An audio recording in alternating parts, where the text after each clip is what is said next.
Dans ce nouvel épisode, chaque coup de pédale va nous rapprocher un peu plus corps et âme d'une philosophie millénaire. Ici, en Thaïlande, le bouddhisme est partout.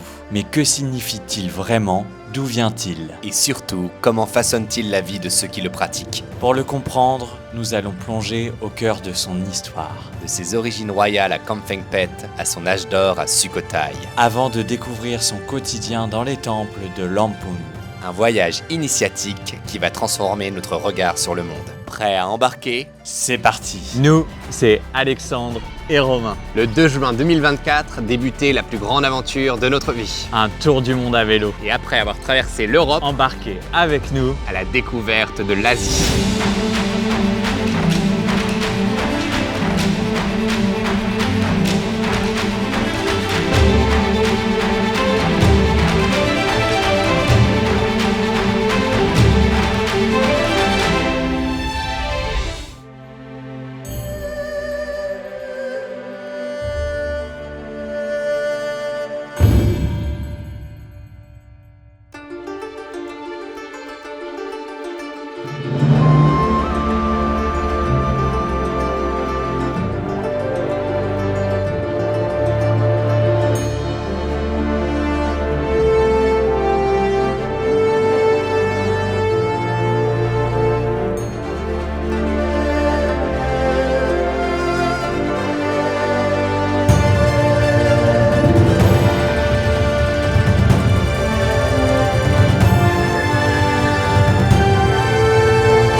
Ce soir, on fait les enregistrements pour Athènes et pour la Turquie. Yes! On bosse tous les deux. Ça bosse. On est installé dans un temple bouddhiste, une fois n'est pas coutume, avec le magnifique coucher du soleil. Et voilà, on se met au travail. C'est parti pour faire les petits enregistrements des voix off que vous entendez dans ces épisodes. Qu'on essaye de faire toujours un peu pédagogique, histoire que vous appreniez des choses avec nous, en même temps que nous. Dans le prochain épisode... C'est nul.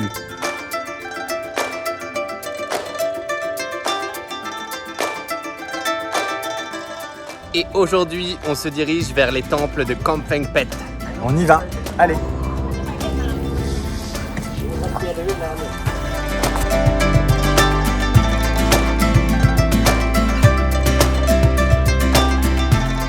C'est dur, Alexandre, aujourd'hui ? Très dur. 5e jour. Ouais, là, la fatigue se fait sentir et la chaleur est écrasante, donc...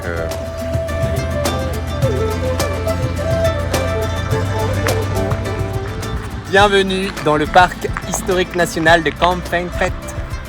C'est parti, on vous emmène visiter ce lieu archéologique d'exception. Kamphaeng Phet est une ancienne cité fortifiée qui faisait partie du royaume de Sukhothai. Elle fut un centre militaire et religieux majeur au XIIIe siècle.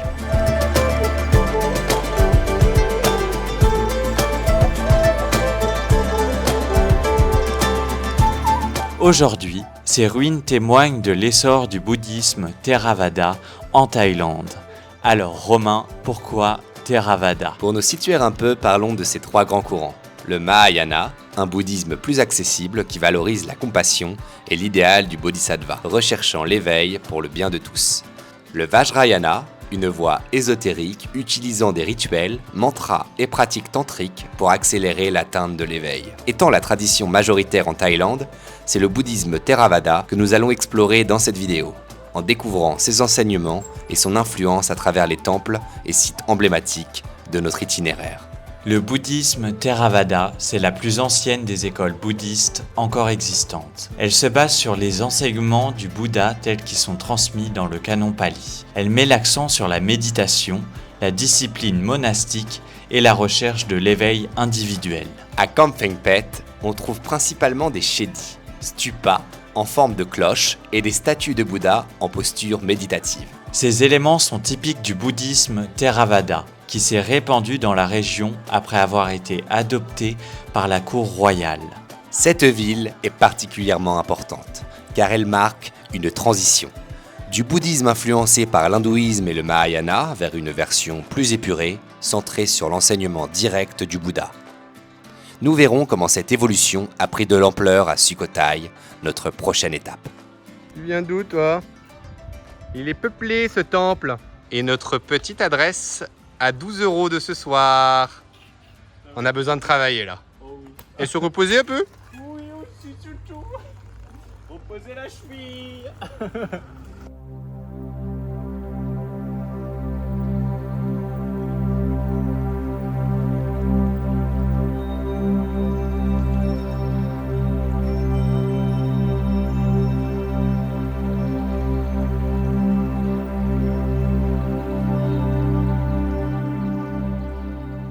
Silencieux, il glisse entre les racines, son corps musclé, ondulant comme une vague reptilienne. Voici le varan malais, maître discret des eaux et des mangroves d'Asie du Sud-Est. En Thaïlande, il s'invite jusque dans les parcs urbains où son allure préhistorique intrigue autant qu'elle intimide. Deuxième plus grand lézard du monde après le dragon de Komodo, il peut dépasser les 3 mètres et peser jusqu'à 25 kilos. Sa langue bifide, fendue en deux, fouille l'air, captant des molécules invisibles qui trahissent la présence d'une proie ou d'un rival. Sa peau couverte d'écailles épaisses le protège des prédateurs. Son souffle, quoique inaudible, cache une capacité d'apnée surprenante. Sous l'eau, il peut rester immergé près d'une demi-heure, échappant ainsi au regard indiscret. Et lorsqu'il se sent menacé, il ne fuit pas toujours, il peut se dresser sur ses pattes arrière, souffler bruyamment et même donner de puissants coups de queue, arme redoutable capable d'assommer un adversaire. Malgré son apparence de prédateur solitaire, le varan malais joue un rôle essentiel dans l'équilibre de son écosystème. En nettoyant les berges des carcasses en décomposition, il limite la propagation des maladies et contribue à la régénération des milieux aquatiques.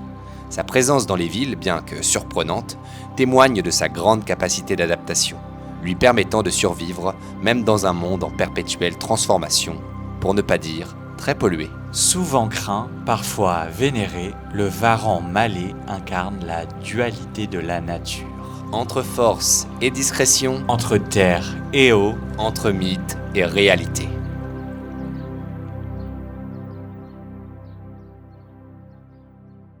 Et aujourd'hui, nous faisons cap vers la cité antique.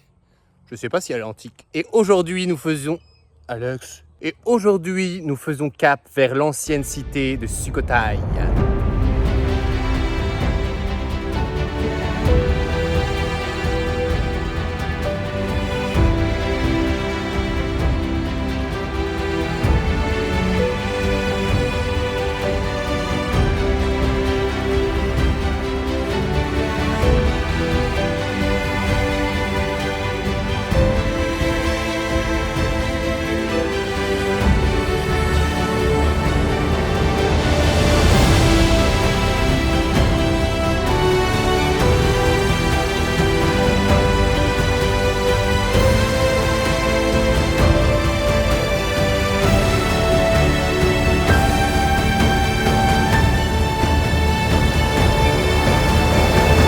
Et regardez, ici à Sukhothai, on a rencontré 2 Français très gentils avec qui on vient de dîner. Salut, Hello, Sophie. Maël. Alors, c'est quoi le projet? L'Asie du Sud-Est pendant 4 mois, Nouvelle-Zélande pendant 2 mois, l'hiver en Nouvelle-Zélande, en van. Début de l'hiver. Ouais, ce sera pas la même météo. Et on finit au soleil puisqu'on finit en Polynésie. 49 jours en Polynésie française. Et on va vous poser la question qu'on pose à tout le monde, comme ça, à la débeauté, sans vous avoir prévenu à l'avance. Ouais. C'est quoi ton plus grand rêve? J'adore cette réaction, c'est fantastique. Franchement, mon plus grand rêve, c'était de ce voyage. Et je suis en train de le réaliser. Une autre aventure, Alex. Après celle-ci? La Mongolie. Yes. On s'est levé tôt ce matin pour découvrir Sukhothai. C'est parti.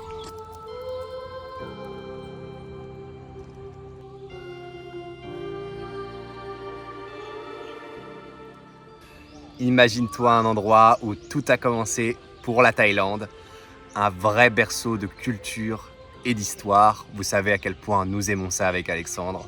Sukhothai, c'est ça, la toute première capitale du royaume siamois fondée au XIIIe siècle. Si Kamphaeng Phet était un bastion militaire et religieux, Sukhothai fut la première grande capitale de la Thaïlande de 1238 à 1438.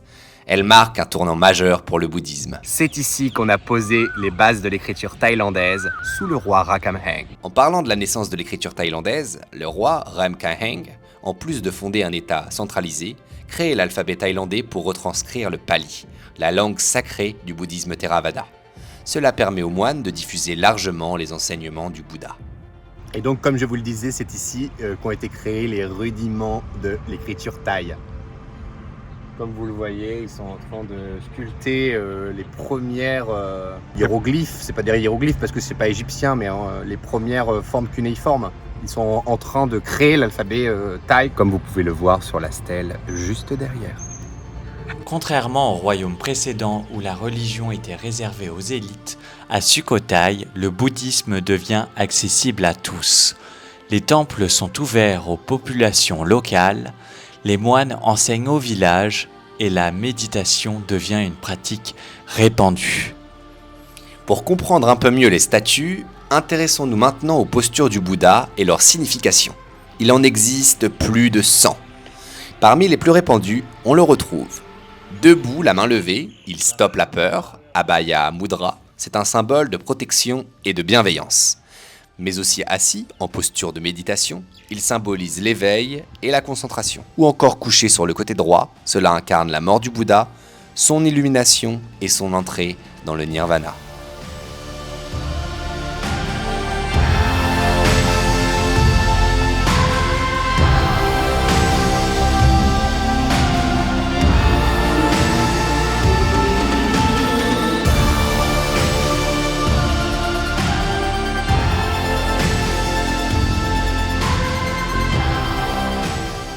C'est absolument grandiose, franchement, énorme claque architecturale, franchement ça devait être un complexe absolument splendide. Avec Sukhothai, le bouddhisme devient une identité culturelle et spirituelle profondément ancrée en Thaïlande.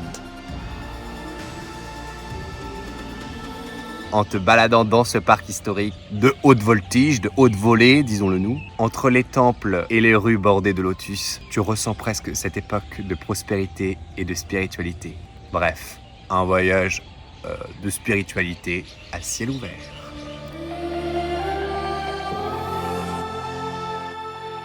Pour comprendre comment il est vécu par sa population d'aujourd'hui, nous devons poursuivre notre voyage vers Lamphun.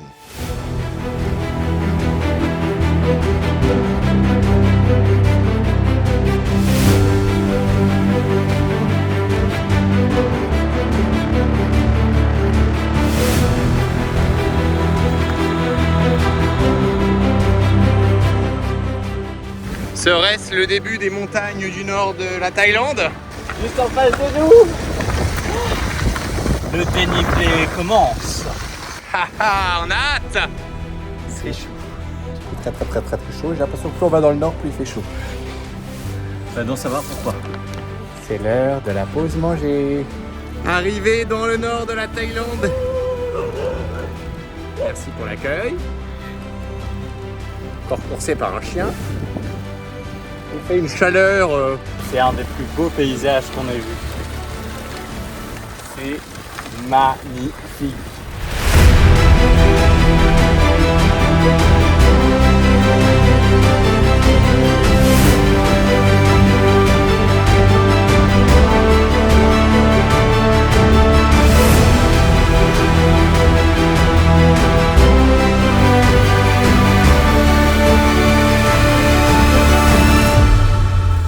Pendant qu'ici certains préparent à manger, d'autres sont en train de se laver. Et c'est parti pour cette folle traversée vers Chiang Mai. Nous nous sommes fixés comme objectif, comme challenge, d'y être d'ici 2 jours. Donc ça va être difficile, hein, il fait très chaud. 200 km. Allez. 200 km, on a déjà fait 50, donc ça fait 250 km en 2 jours, 1160 dénivelés. Mais c'est parce qu'on est rejoint par 2 Imagineers World. On vous garde la surprise. pour 10 jours de road trip en Thaïlande du Nord avec nos 2 super amis. Donc c'est parti pour cette traversée vers Chiang Mai. Première vraie côte en Thaïlande, Sous le cagnard. sous le cagnard. C'est dur, hein. Et on a croisé 2 backpackers ici en Thaïlande, c'est fou. On n'avait encore croisé aucun voyageur à vélo. C'est réjouissant.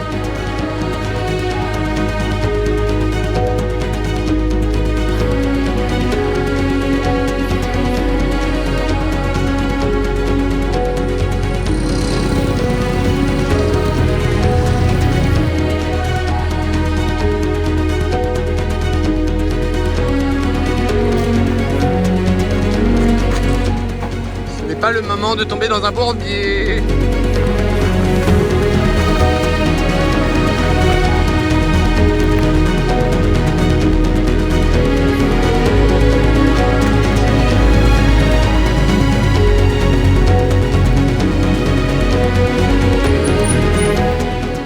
Comment t'as encore frappé, tu nous expliques? On est parallèle à l'autoroute, mais normalement ça c'est une route. Une route.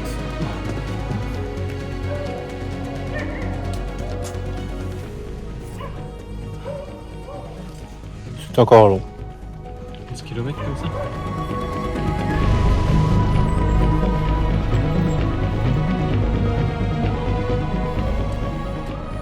Je vous laisse compléter les paroles de cette chanson célèbre. Et ça continue encore et encore. À vous.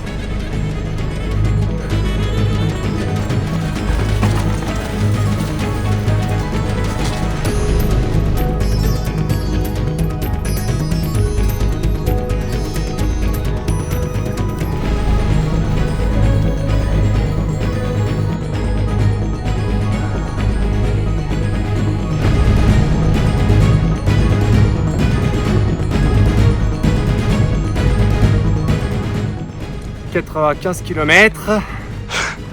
Est-ce qu'on va réussir à aller au bout de cette journée là? Encore 10 bandes je crois. C'est bien de se fixer des objectifs mais il faut réussir à les tenir quoi. Parce que là, C'est un beau challenge. ça y est, on a réussi.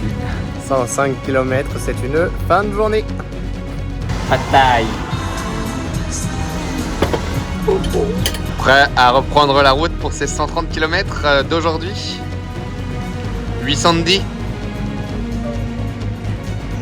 Mais on va devoir le faire. Alors on prend des forces.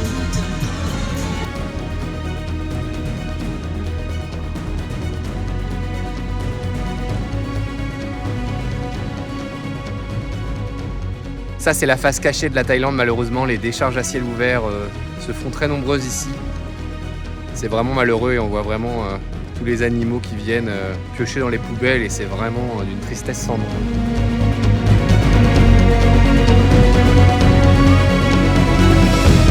Premier panneau pour Chiang Mai. C'est parti. Allez.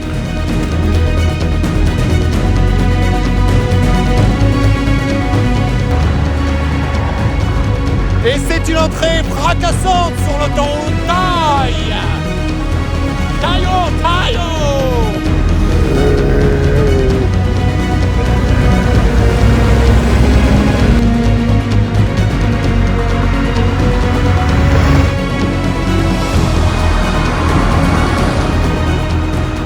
Et nous sommes arrivés en haut de ce col, 650 mètres, mon cher Alexandre. Yes.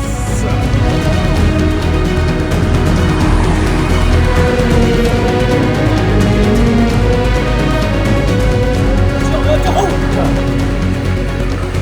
Bienvenue à Lampung. Waouh.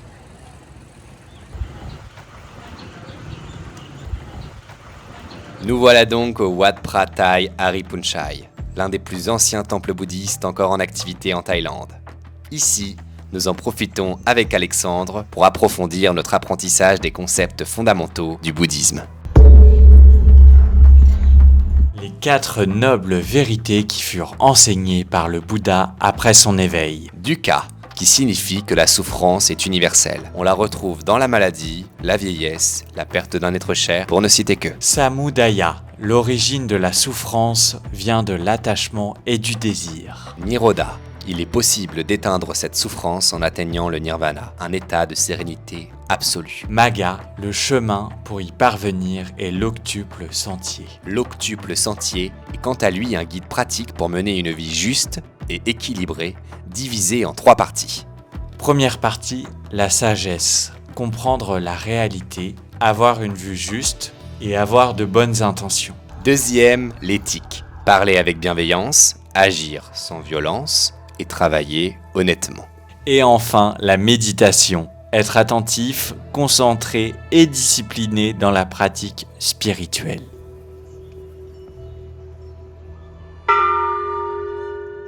En nous promenant dans ce temple, nous réalisons que le bouddhisme n'est pas seulement une religion. C'est aussi une philosophie de vie basée sur la paix intérieure et la compréhension du monde.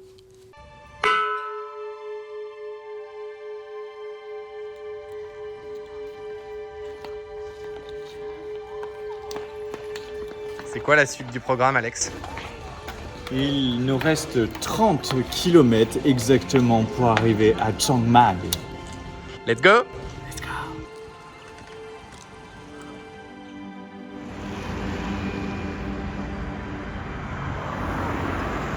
Continuez tout droit vers 6.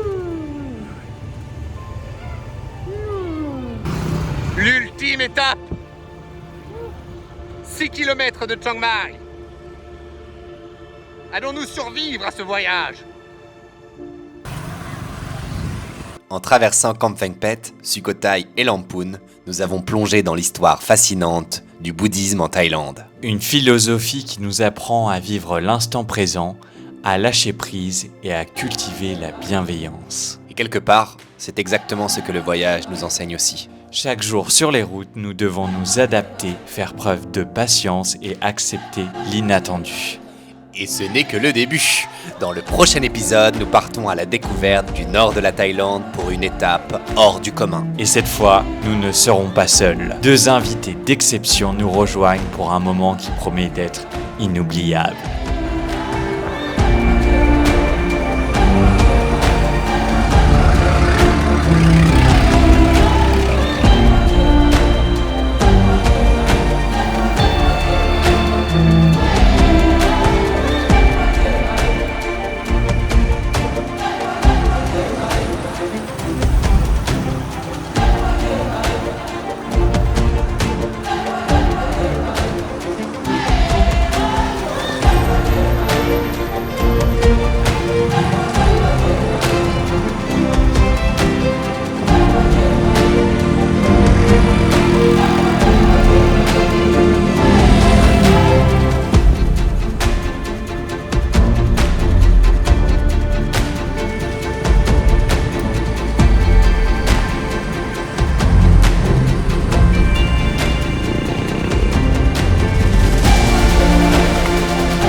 Le photographe dans la pratique de son art.